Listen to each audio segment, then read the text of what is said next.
सप्तश्लोकी गीता।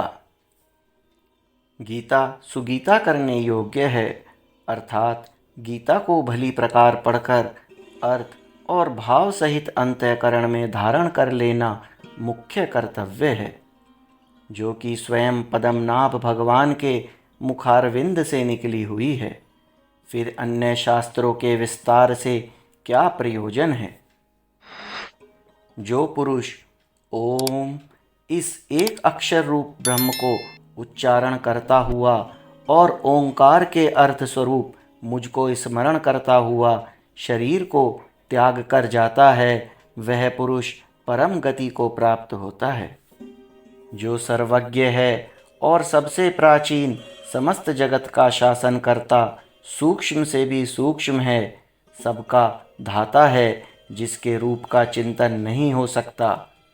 जो सूर्य के समान प्रकाशमय वर्ण वाला है, जो अज्ञान से नहीं जाना जाता, उस शुद्ध सच्चिदानंद घन परमेश्वर को जो सदैव स्मरण करता है, वह उस परमात्मा को प्राप्त करता है।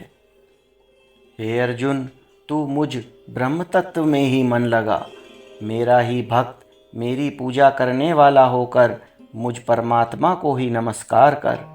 इस प्रकार अपने चित्त को मुझ तत्व में लीन करके मुझे परम पद को ही प्राप्त होगा।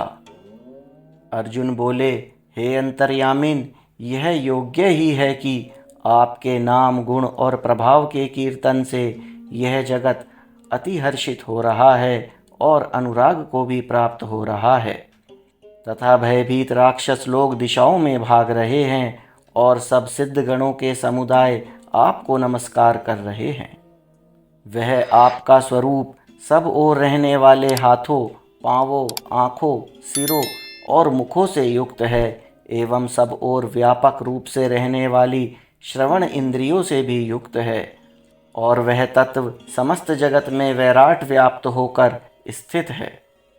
श्री भगवान बोले, जिसका ऊर्ध्व ब्रह्म ही मूल है और शाखाएं अहंकार नीचे हैं, ऐसे इस संसार रूप पीपल वृक्ष को अव्यय, जिसका नाश नहीं होता, कहते हैं।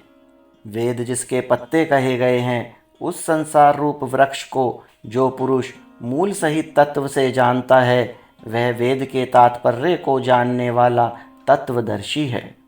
मैं ही चेतन संपूर्ण प्राणियों की आत्मा होकर उन सबके हृदय में समाविष्ट हूँ। उनके स्मृति, ज्ञान और इन दोनों का लोप भी मुझसे ही होता है। संपूर्ण वेदों के द्वारा मैं परम तत्व ही जानने योग्य हूँ और वेदांत का कर्ता तथा वेदों के तात्पर्य को जानने वाला भी मैं ही कुटस्थ चेतन ब्रह्म हूँ।